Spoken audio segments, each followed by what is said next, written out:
दोस्तों, आप सभी का स्वागत है आपके अपने एबीसी कोचिंग यूट्यूब चैनल में। दोस्तों, एक बार फिर से लेकर आ चुका हूं कक्षा 10वीं हिंदी के most important VBI objective question, जो कि आपकी बोर्ड परीक्षा के लिए काफ़ी इंपॉर्टेंट है। दोस्तों, परीक्षा से पहले इसको अच्छे से रिवीजन जरूर कर लीजिएगा। चलिए दोस्तों, क्वेश्चन को जानने से पहले आप सभी से रिक्वेस्ट है, चैनल पर पहली बार आए हैं तो चैनल को सब्सक्राइब करने के साथ बेल आइकन को प्रेस जरूर कर लेंगे। दोस्तों, सबसे पहला सवाल देखिए आ गया है अपठित गद्यांश एवं काव्यांश से, जिसमें पहला प्रश्न दिया गया है कि निम्नलिखित गद्यांश को पढ़कर पूछे गए प्रश्न के उत्तर दीजिए। तो देखिए यहाँ पे जो गद्यांश दिया गया, मैं एक लाइन आपको पढ़ के बताता हूँ, इसको आप लोग अच्छे से पढ़ लेंगे। देखिए दिया गया है कि मानव जाति का अन्य जीवधारियों से अलग करके महत्व प्रदान करने वाला जो एकमात्र गुरु है। तो इसको जो है आप लोग जो है ना अच्छे से जो है ध्यान पर पढ़िएगा, क्योंकि ये सभी जो है आपके लिए काफ़ी महत्वपूर्ण है। ये गद्यांश भी आप लोगों को पढ़ना बहुत ही ज़्यादा जरूरी है। इसको पढ़कर ही आपको जो है आंसर के जवाब देने हैं, ठीक है। तो चलिए इसको पढ़ लीजिएगा आप लोग। और यहाँ पे देखिए इसका पहला प्रश्न दिया गया कि मानव जाति को महत्व देने में किसका योगदान है। दोस्तों, किसका योगदान होता है? विवेक और विचारों का योगदान होता है। ऑप्शन 2 इसका सटीक आंसर होगा, ठीक है। चलिए अगला क्वेश्चन दिया है कि मनुष्य की श्रेष्ठता की नींव है। तो इसका क्या हो जाएगा? सद्य विचार। ये जो होगा सद्य विचार जो है इसका श्रेष्ठता का नींव है, श्रेष्ठता का जड़ है, ठीक है। चलिए अगला क्वेश्चन दिया गया तीसरा नंबर, विचारों की पूंजी में शामिल नहीं है। तो विचारों की पूंजी में शामिल कौन सा नहीं है? तो उत्साह जो है यह विचारों की पूंजी में नहीं है, ठीक है। चलिए अगला सवाल है चौथा नंबर की मानव में पाशविक प्रवृत्तियां क्यों जागृत होती है। तो बच्चों ये काफ़ी बार एग्जाम में पूछा गया है, तो इसका आंसर हो जाएगा कुविचारों के कारण। कुविचारों के कारण जो है मानव में पाशविक प्रतिभा जागृत होती है, ठीक है। अगला प्रश्न दिया गया अपठित काव्यांश से, जिसको आप पढ़िए। तो यहाँ पे दिया गया है कि तिनका तिनका लाकर चिड़िया रचती है आवास नया, इस तरह से रच जाता है सृजन का आकाश नया। मानव और दानव में यूं तो भेद नजर नहीं आएगा, पर पोंछता बहते आंसू जी भर कर एक रुलाएगा। रचते से ही आज आ पाता है जीवन में विश्वास नया, कुछ तो इस धरती पर केवल खूब बहाने आते हैं। आग बिछाते हैं राहों में, फिर दुख या खुद ही जल जाते हैं। जो खुद मिटने वाले होते हैं वे रचते इतिहास नया। मंत्र नाश का पढ़ा करे कुछ, द्वार पर जा करके फूल खिलाने वाले रहते हैं, घर घर फूल खिला करते। इस प्रकार से इसका जो है कविता दी गई है, कविता की कुछ पंक्ति दी गई है। इसको आप लोग ध्यान पर पढ़ेंगे और इससे जो प्रश्न पूछेगा उसको देखते हैं। तो देखिए यहाँ पे दिया गया है कि सृजन का आकाश में क्या आशय है। तो सृजन का आकाश का यहाँ पे क्या आशय दिया गया है, यानी इसका तात्पर्य क्या है बच्चों, ध्यान में रखेंगे। इसको आप लोग अच्छे से नोट कर लीजिए, क्योंकि इसका जो आंसर होगा वो हो जाएगा चिड़िया का नया घोंसला, ठीक है। ऑप्शन 3 इसका सटीक आंसर होगा। अगला है चिड़िया अपना घोंसला अपना क्या जोड़कर बनाती है। तिनका तिनका जोड़कर बनाती है ना। तो देखिए ऑप्शन नंबर 3 इसका सही आंसर होगा। तिनका तिनका लाकर जो है उसे जोड़कर जो अपना घोंसला बनाती है, अपना घर बनाती है। अगला सवाल है कि मानव और दानव में क्या अंतर है। तो मानव और दानव में अंतर है कि मानव आंसू पोंछते हैं और दानव आंसू लाते हैं, ठीक है। ऑप्शन 1 इसका सटीक आंसर होगा। अगला है कविता का संदेश क्या है। तो कविता का जो संदेश है वह दोस्तों घर घर में फूल देखभाल करनी चाहिए, ठीक है। फूल की देखभाल करनी चाहिए। ऑप्शन 3 इसका सटीक आंसर होगा। अगला सवाल दिया गया है कि व्यवहारिक व्याकरण से, जिसमें दिया गया चिड़िया आसमान में उड़ती है, इस वाक्य में कौन सी क्रिया होगी। तो दोस्तों इसका आंसर हो जाएगा ऑप्शन नंबर 3, यानी कि सकर्मक क्रिया और अकर्मक क्रिया दोनों हो जाएगी। तो इसके लिए इसका दोनों इसका सटीक आंसर होगा, क्योंकि आसमान में चिड़िया उड़ती है, ठीक है, या चिड़िया आसमान में उड़ती है। अगला सवाल दिया गया है कि जिस वाक्य में कर्ता और क्रिया उपस्थित होते हैं किंतु कर्म का ना हो, वह कौन सी क्रिया होती है। दोस्तों इसके बारे में मैंने पहले भी आपको बताया था कि यह जो होगा ना, ना ही अकर्मक क्रिया होगा, ना ही सकर्मक क्रिया, यानी ही दोनों क्रिया होगी। तो इसका जो आंसर होगा ये हो जाएगा इनमें से कोई नहीं, ठीक है। ऑप्शन नंबर 3 इसका सही आंसर होगा, क्योंकि यहाँ पे कहता है कि जिस वाक्य में कर्ता और क्रिया दोनों उपस्थित होता है, तो जिस वाक्य में क्या होता है उसमें क्रमवाच्य होगा ना, तो ये क्रमवाच्य हो जाएगा। लेकिन यहाँ क्रमवाचक का ऑप्शन ही नहीं दिया थी इसका, इसलिए इसका आंसर हो जाएगा ऑप्शन नंबर 4 इसका सटीक आंसर होगा, ठीक है। चलिए आगे बढ़ते हैं। अगला सवाल दिया कि उत्तर का अनेकार्थी शब्द नहीं है। तो उत्तर का अनेकार्थी शब्द क्या हो नहीं है। तो ये हो जाएगा दक्षिण दिशा। ये क्या है? ऑप्शन नंबर ये जो है दिशा की ओर दर्शा रहा है, तो ये हो जाएगा ऑप्शन 4 इसका सटीक आंसर। अगला सवाल है कि रातहीन रात में विग्रह का समस्त पद क्या होता है। तो बच्चों इसका आंसर हो जाएगा ऑप्शन नंबर ए हो जाएगा रातों रात, ठीक है, ऑप्शन नंबर 1। अगला सवाल है कि जिस समास में पहला पद अवयव और प्रधान होता है वह कौन सा समास होगा? तो वह कौन सा समास होगा बच्चों? ये मैंने आपको बताया था, अव्ययीभाव समास होगा। ठीक है, ऑप्शन 1 इसका सटीक आंसर होगा। अगला सवाल है कि मिश्र वाक्य में एक प्रधान उपवाक और शेष कौन सा उपवाक होता है?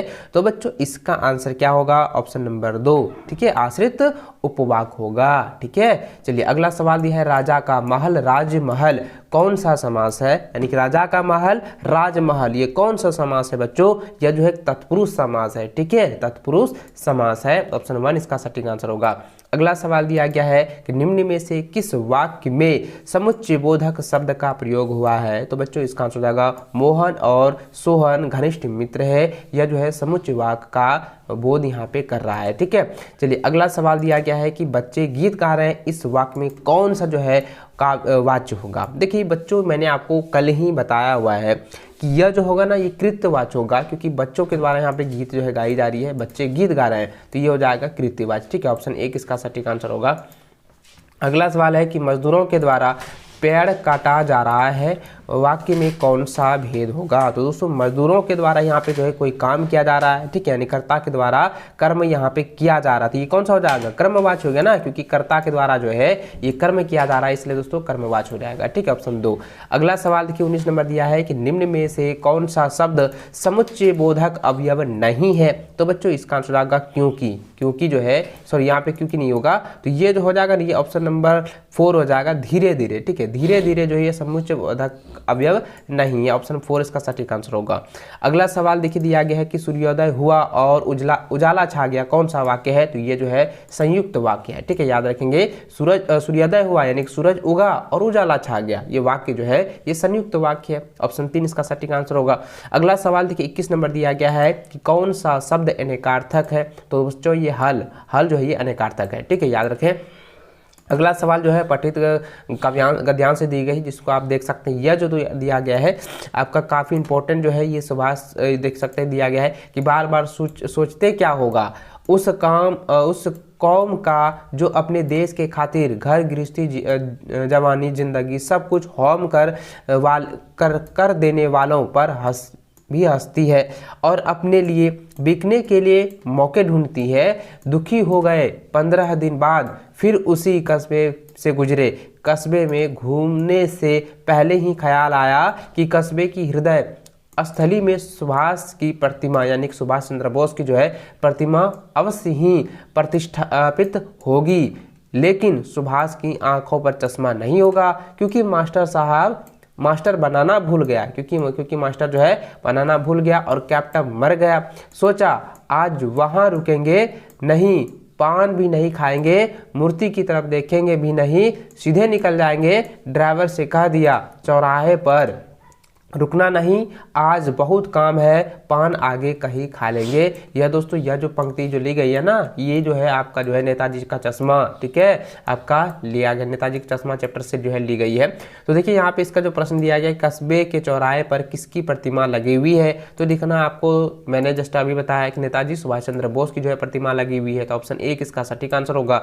अगला सवाल 23 नंबर दिया है कि हलदार साहब को क्यों लगा कि अब मूर्ति पर चश्मा नहीं होगा? क्योंकि दोस्तों उनको लगा कि कैप्टन जो है मर गया है, क्योंकि कैप्टन ही ना जो यानी कि लंगड़ा और अपाहिज था, और वो फिर भी जो है अपनी देशभक्ति को व्यतीत करते हुए मूर्ति को जो है चश्मा लगाया करता था, नेताजी चश्मा मूर्ति के चश्मा लगाता था। तो उस हलदार साहब को ऐसा लग रहा था कि अगर कैप्टन नहीं रहेगा तो वह चश्मा कौन लगाएगा, इसलिए उसको मालूम हुआ, यहाँ पे उसको एहसास हो रहा था कि अगर कैप्टन तो मर गया है तब मूर्ति को चश्मे कौन लगाया, तो इसलिए ऑप्शन दोस्तों 2 इसका सटीक आंसर होगा। अगला सवाल जो है 24 नंबर देखिए, तो यहाँ पे दिया गया है जो कि यहाँ पे दिया गया कि सारे कॉलेज की लड़कियां पर इतना रौब है तेरा, सारा कॉलेज तुम 3 लड़कियों के इशारे पर चल रहा है। प्रिंसिपल बहुत परेशान थी और आग्रह कर रही थी कि मैं तुझे घर पर बिठा लूं, क्योंकि वे लोग किसी तरह डरा धमकाकर डांट डपट कर लड़कियों को क्लासों में भेजते हैं, और अगर तुम लोग एक इशारा कर दो कि क्लास छोड़कर बाहर आ जाओ तो सारी लड़कियां मैदान में जमा होकर नारे लगाने लगती है। तो इस प्रकार से दोस्तों यहाँ पे पंक्ति दी गई है। चलिए इसके रिलेटेड जो सवाल दिया गया उसको समझते हैं। तो देखिए यहाँ दोस्तों दिया गया है कि सारे कॉलेज की जो लड़कियां हैं वो किस रोब में है। तो किस रोब में है बच्चों, यहाँ पे जरा ध्यान दीजिएगा, क्योंकि जिस तरह से मैंने आपको बताया यह जो पंक्ति है ये पंक्ति शीला अग्रवाल के द्वारा लिखित जो है पंक्ति दी गई है, और यह जो है ये किस मन्नू भंडारी जो चैप्टर है ना उससे लिया गया है। और यहाँ पे जो सवाल पूछा गया है कि सारे कॉलेज की लड़कियों पर किसका रोब है, तो मन्नू भंडारी का जो है रोब है। ठीक है, क्या हो जाएगा, मन्नू भंडारी का रोब है। तो ऑप्शन 1 इसका सटीक आंसर होगा। अगला सवाल है कि घर पर बैठाने का आग्रह किसने किया, तो किसने किया है, तो यह जो है कॉलेज के प्रिंसिपल ने किया है। ठीक है, ऑप्शन 4 इसका सटीक आंसर होगा, कॉलेज के प्रिंसिपल ने। अगला सवाल देखिए 26 नंबर जो है दिया गया, उससे पहले यहाँ पे पठित काव्यांश दी गई है, जिसमें आप देख सकते हैं दिया गया है कि मन की मन ही मांझ रही, कहिए जाइए कौन पे, उधय नाही परत कही, अवधि उधार आस, आवण की तन मन बिथा सही, अब इन जोई संदेशनी, सुनी सुनी बिरहानी दही, चाहती हुती गुहारी, जिताही उतते धार वही, सूरदास अब धीरे धीरे धैर्य क्यों मर्यादा ना लाही। तो ये जो पंक्ति जो दी गई है काफ़ी महत्वपूर्ण है, इसको एक बार जरूर से रिवीजन कर लीजिएगा। चलिए इससे रिलेटेड जो प्रश्न दिए गए यहाँ पे दिया गया है कि कृष्ण ने गोपियों के लिए कौन सा संदेश भिजवाया है, तो दोस्तों योग का संदेश भिजवाया। मैंने आपको पहले भी बताया था, ऑप्शन 2 इसका सटीक आंसर होगा योग का। ठीक है, इसको आप लोग जो है कॉपी में नोट कर लीजिए।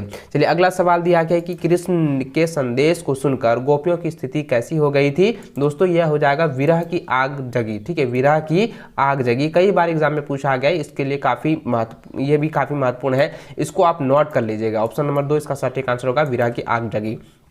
अगला दोस्तों यहाँ पे दिया गया प्रस्तुत काव्यांश को पढ़कर सही का उत्तर चयन करें। तो देखिए दोस्तों ये जो काव्यांश दी गई है ना, आप इसको अच्छे से पढ़ें, ध्यान दीजिए। यहाँ लिखा है कि मुख्य गायक के चट्टान जैसी भारी स्वर का साथ देती वह आवाज सुंदर कमजोर कांपती हुई थी, वह मुख्य गायक का छोटा भाई है या उसका शिष्य, या पैदल चलकर सीखने आने वाला दूर का कोई रिश्तेदार, मुख्य गायक की गरज में वह अपनी गूंज मिला तो आया है प्राचीन काल से। दोस्तों यहाँ पे ये कह रहा है कि कोई भी संगीतकार जो होता है ना, जो बैक स्टेज पर जो गायक होते हैं, सिंगर होता है, वो जो है मुख्य गायक का जो है किस तरीके से जो है उसके ताल उसके आवाज़ में जो है अपना आवाज़ को मिलाता है, उसको लेकर यहाँ पे दी गई है, और इसके बारे में भी मैंने आपको संक्षेप में बताया हुआ है। तो चलिए दोस्तों इसके ऑब्जेक्टिव में जो क्वेश्चन दिए गए 28 नंबर देखें, तो यहाँ पे दिया गया है कि किसकी आवाज़ को कमजोर एवं कांपती हुई कहा है। तो दोस्तों यहाँ पे क्या हो जाएगा, संगतकार की। ठीक है, क्या हो जाएगा, संगतकार, जो कि ऑप्शन नंबर 3 इसका सही ठीक आंसर होगा। इसको आप कॉपी में अच्छे से नोट कर लीजिए। ठीक है, अगला सवाल दिया गया है कि गरज में गुंज मिलाना का क्या अर्थ है, तो गरज में गुंज मिलाने का शाब्दिक अर्थ होता है बच्चों राग मिलाकर साथ देना। क्या हो जाएगा, राग मिलाकर साथ देना। ऑप्शन 4 इसका सटीक आंसर होगा। अगला सवाल दोस्तों आपका जो है पाठ्य पुस्तक से ली गई है, जिसमें 30 नंबर सवाल दिया गया है कि बाल गोविंद भगत के बेटे की क्रियाक्रम में किसने आग दिलाई है, तो किसने आग दिलाई थी बच्चों, तो उसका आंसर जाएगा उसकी पुतहू ने। ठीक है, बाल गोविंद भगत की पुतहू ने, यानी उसके बेटे की पत्नी ने जो है उसको आग दी थी। ठीक है, तो ऑप्शन नंबर 3 इसका सटीक आंसर होगा। अगला सवाल है कि फादर बुल्के का किस भाषा में ज़्यादा लगाव था, तो किस भाषा में ज़्यादा लगाव था बच्चों, तो बच्चों इसका आंसर होगा, आप मुझे कमेंट करके बताएं, क्योंकि मैंने कई बार आप लोगों को बताया है, क्योंकि दोस्तों फादर बुल्के जो है उसको जो है सबसे ज़्यादा लगाव हिंदी से था, मातृभाषा हिंदी से। ठीक है, ऑप्शन नंबर 4 इसका सही आंसर होगा हिंदी से। अगला सवाल दिया गया कि बालक वसंत में किस वस्त्र का है। ठीक है, बालक वसंत के लिए वस्त्र क्या है, तो बालक वसंत के लिए जो है किस वस्त्र का है बच्चों, तो इसका आंसर होगा फूल का। ठीक है, ऑप्शन नंबर 1 इसका सटीक आंसर होगा। अगला है आत्मकथ्य कविता में कवि का क्या नाम है, तो बच्चों इसका कई बार मैंने आपको जिक्र किया हुआ है, कई बार मैंने आपको बताया क्या कि आत्मकथ्य कविता का जो कवि है वो जयशंकर प्रसाद है। ठीक है, तो ऑप्शन नंबर 3 इसका सटीक आंसर होगा। यहाँ पे देखिए इसको कॉपी में नोट कर लीजिए, इसको रिवीजन जरूर कर लीजिएगा। चलिए अगला सवाल दिया गया, दंतुरित मुस्कान कविता के धन्य कौन है? तो बच्चों इसका आंसर क्या हो जाएगा? देखिए यहाँ पे सवाल ये है कि दंतुरित मुस्कान जो कविता है ना, उसका जो श्रेय है किसको जाता है? उसका श्रेय जो है किसको जाता है? वो लेखक या कवि का नाम नहीं पूछा गया है, यहाँ पे ये पूछा गया है, यहाँ पे अतिथि, पिता, बच्चा और उसकी माँ या कवि, इसमें से किसको जाता है? तो बच्चों इसका जो सटीक आंसर होगा ना, तो ये हो जाएगा बच्चा और उसकी माँ को जाता है। ठीक है, तो ऑप्शन नंबर 3 इसका सटीक आंसर होगा। अगला सवाल 35 नंबर दी गई है कि लेखक कहाँ डरकर छिप रहे थे? तो दोस्तों इसका आंसर हो जाएगा मैया के आंचल में, यानी कि माँ के आंचल में जो है छिप रहा था। ठीक है, चलिए अगला सवाल दिया गया है 36 नंबर की माता का आंचल किस प्रकार का पाठ है? तो यह जो है दोस्तों यह कहानी है। ठीक है, ये क्या होगा? स्टोरी है, कहानी है। ऑप्शन नंबर 1 इसका सटीक आंसर होगा। चलिए 37 नंबर दिया गया है कि जॉर्ज पंचम की लाट कहाँ बनी हुई थी? तो जॉर्ज पंचम की नाक जो है ये इंडिया गेट के पास बनी हुई थी। ऑप्शन 2 इसका सटीक आंसर होगा। अगला सवाल 38 नंबर दी गई है कि लेखिका के ड्राइवर कम साइड का क्या नाम है? तो ड्राइवर कम साइड का क्या नाम था बच्चों? आपको मैंने पहले बताया हुआ है, क्योंकि उसका नाम था जितैन नारगे। ठीक है, जितैन नारगे। ऑप्शन 2 इसका सटीक आंसर होगा। अगला सवाल है कि बाल गोविंद भगत के कितने बेटे थे? तो बाल गोविंद भगत के जो है ये एक ही बेटा था, जो कि इकलौता था, जो कि इसको हम कह सकते हैं इकलौता बेटा। ऑप्शन नंबर 1 इसका सटीक आंसर होगा। सॉरी, ऑप्शन नंबर 3 इसका सटीक आंसर होगा। ठीक, इकलौता बेटा। अगला सवाल दिया गया कि ज्ञान चक्षु खुलना का क्या अर्थ है? तो इसका आंसर क्या हो जाएगा दोस्तों? इसका आंसर हो जाएगा ज्ञान का होना या ज्ञान होना। तो ऑप्शन नंबर 1 इसका सटीक आंसर होगा। इस वीडियो में 40 ऐसे ऑब्जेक्टिव क्वेश्चन बताए हैं जो कि आपकी बोर्ड एग्जाम के लिए काफी महत्वपूर्ण है। इसको परीक्षा से पहले जरूर रिवीजन कर लें।